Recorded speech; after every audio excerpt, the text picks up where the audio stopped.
Hello po, magandang buhay, magandang umaga. Isang pagpapala mula sa kalangitan.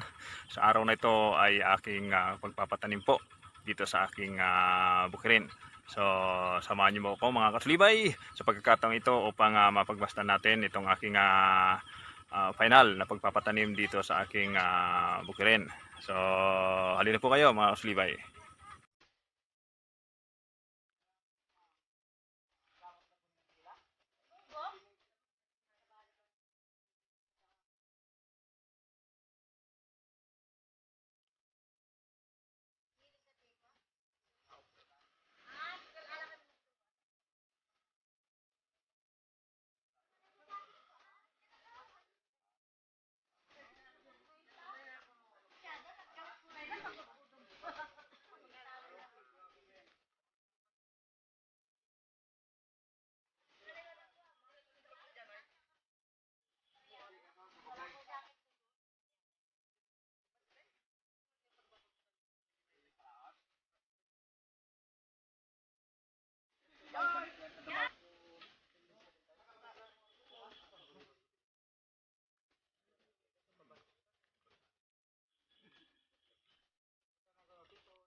So ito, nag-start na po sila mga kasulibay at sama-samang nagtatanim na masaya. Ayun. So kanina sila ay sinusundan ko ng video habang papunta pa lang o mula sa pagdating nila kanina hanggang sa sila ay papunta dito sa bukid para po mag-umpisang magtanim. So ngayon mga kasulibay, ito na po, nakapag-start na po sila rito. Ito. Ayan. Hanggang dito. So ngayon pabalik na po sila mga kasulibayan po.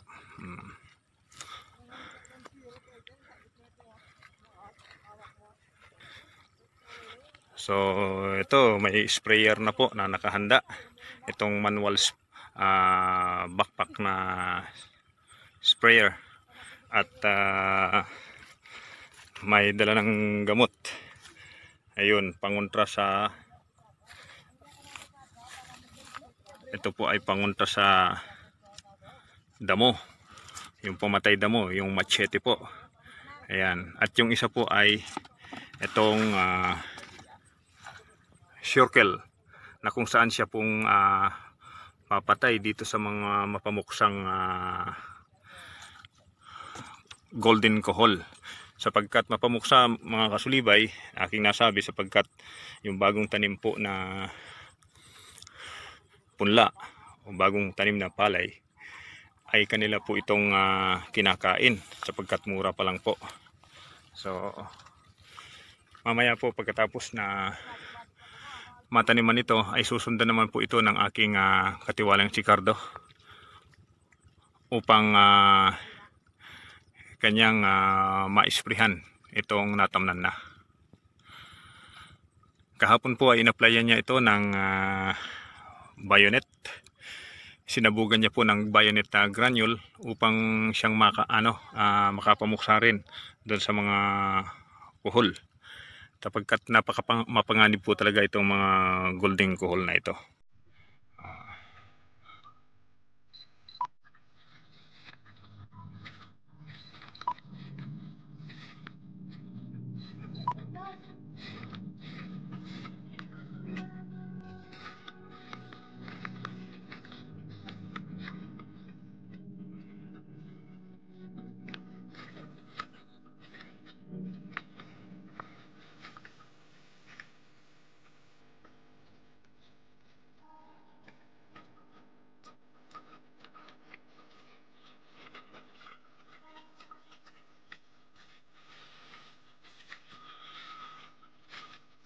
Well, hopefully na sa bilang po ng aking mga tao na nagtatanim ngayon ay nasa 13. Supposed to be po mga kasulibay ay 15. Pero nagkaroon po ng diferensya at hindi po nakarating yung dalawa. I hope na matatapos itong ating inihandang bukid na kanilang tataniman. So mayroon din po akong 2 tao na siyang nagdi-distribute nitong mga punla upang dire-diretso po ang pagtatanim nitong ating mga kasamahang nagtatanim. Ayan po, nakasalansan na po yung mga punla na binunot nila nung kahapon, at upang hindi po mabigat kapag kanilang papasanin upang i-distribute sa bawat bahagi ng bukid na ito. Ayan.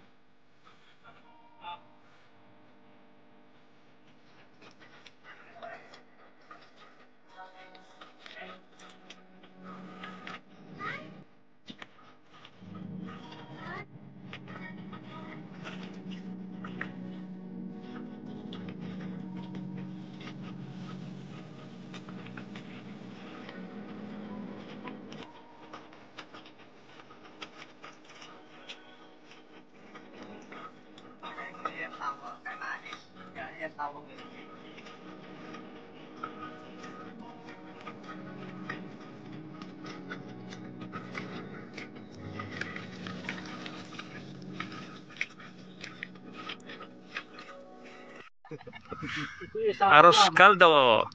Ayan. Merienda muna. Break time muna. Para makapag-recharge ng lakas. Ayan.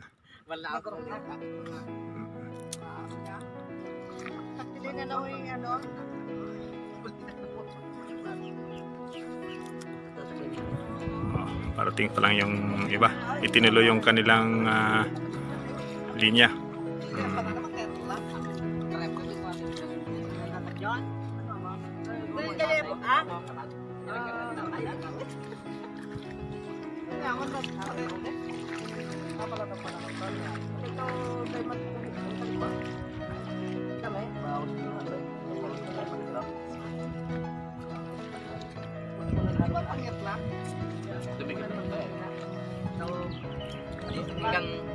Ikan kalam absurd tau, kalam gawit tau.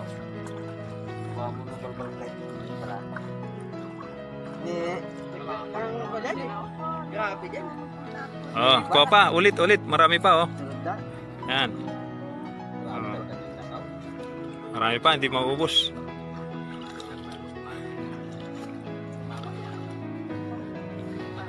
Yan, merienda lang para lumakas. Kain ng lugaw.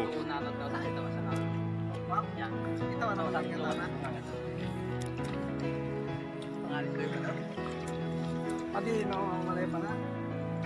May masakit awak mo, mangwakan lima.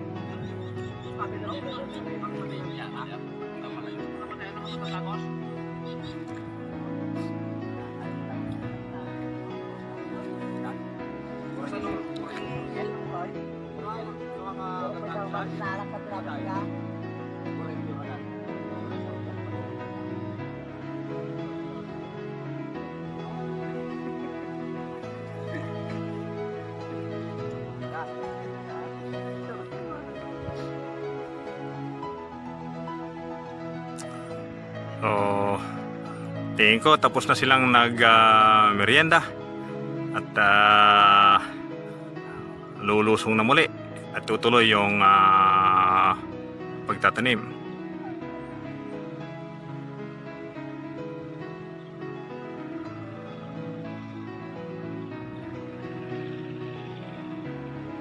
So napakalayo po mga kasulibay. Nandito ako sa may timog bahagi at samantalang sila ay nandun sa may halos kalagitnaan na.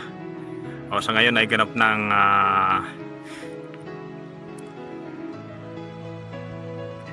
ika-siyam at 50 o 9:50 in the morning. Yun. So mga ilang oras pa, aabutan ng tanghali siguro, makakalahatian na nila to. And then maitutuloy nila ito hanggang matapos hanggang mamayang hapon mga kasulibay. So tatapusin nila hanggang dyan po. Ayun. So itong karatig taniman ko po ay tapos na. Si Kuya Pilong Bidal. Ayan. Mas malawak po itong kanya kaysa sa akin. Ayan mga kasulibay. Oh. Napakagandang tignan pagka bagong tanim pa lamang. Samantalang itong bahagi dito sa akin, ito po katabi nitong aking pinatatamnan ngayon ay direct seeding po yan mga kasulibay. Ayun, hanggang doon. So 3.5 hektarya po itong ating direct seeding. Samantalang mahigit 1 hektarya lamang itong ating pinapatransplant natin o itong ating papalipat tanim.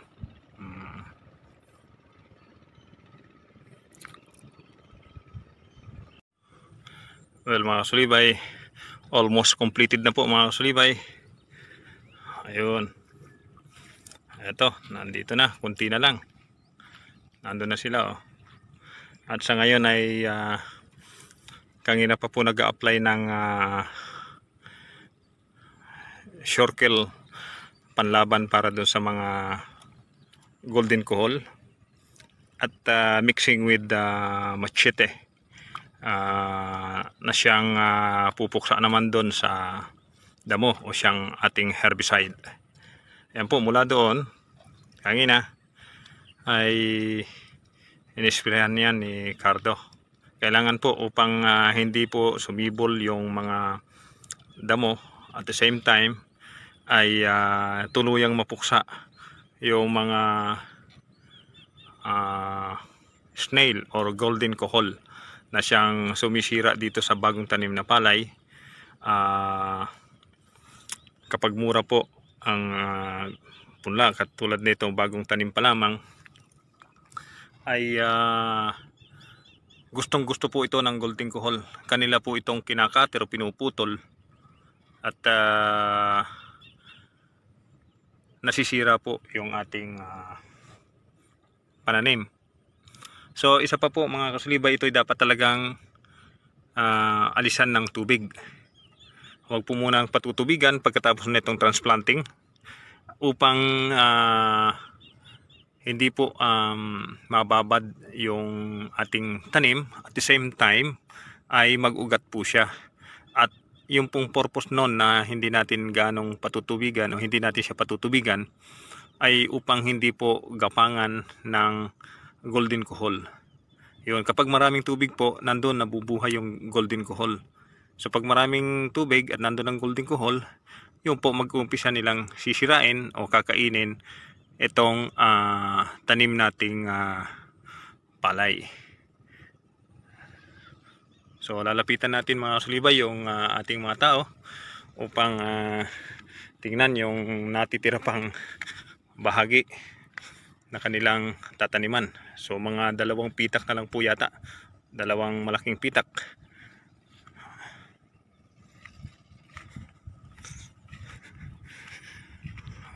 Ito pong magmula doon hanggang dito patungo roon ay ginawan po ng kanal.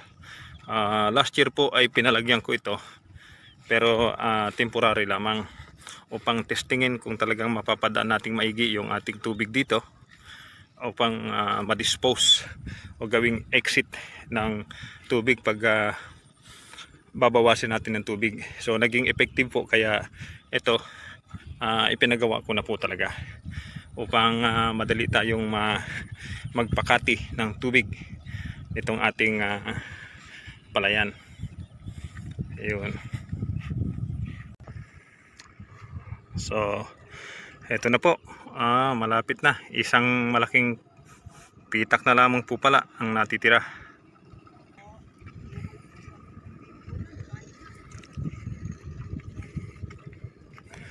So ito mga sulibay, kung nakikita nyo bakit may bakante na hindi nila tinamnan dito. Ayan. Ayan, ay kasi po nakiusap yung nasa kabila na siyang masasarhan na kumbaga makikiraan lamang po sila. So pagkatapos po nito ay sila na po yung magtatanim. Yung mga kapit taniman natin nandun sa may bahagi doon. May bahagi doon, ayun sila. Yun. So dito sila na po yung magtatanim dito. Kaya po iniwan ng ating mga tao itong parte rito.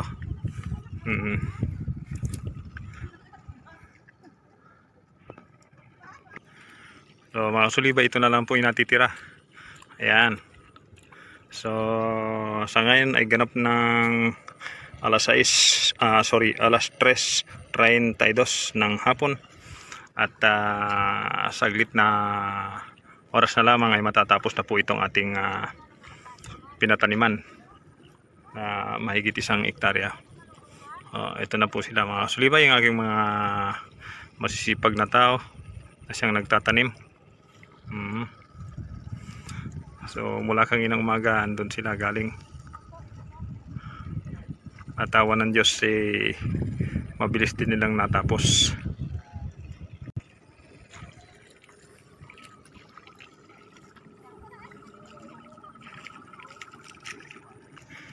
So anyway mga kasulibay, maraming salamat po sa inyong pagdungay na muli dito sa ating update tungkol po to sa uprooting natin kahapon ng ating rice seedlings. So naitanim na po natin sila ngayon mga kasulibay, July 2, 2021.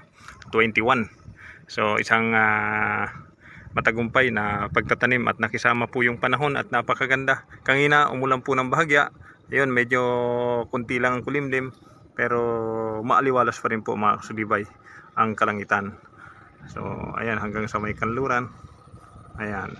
So muli mga kasulibay, maraming salamat sa inyong pagtunghay at naway lagi kayong nandyan at sumasubaybay at sumusuporta sa ating channel.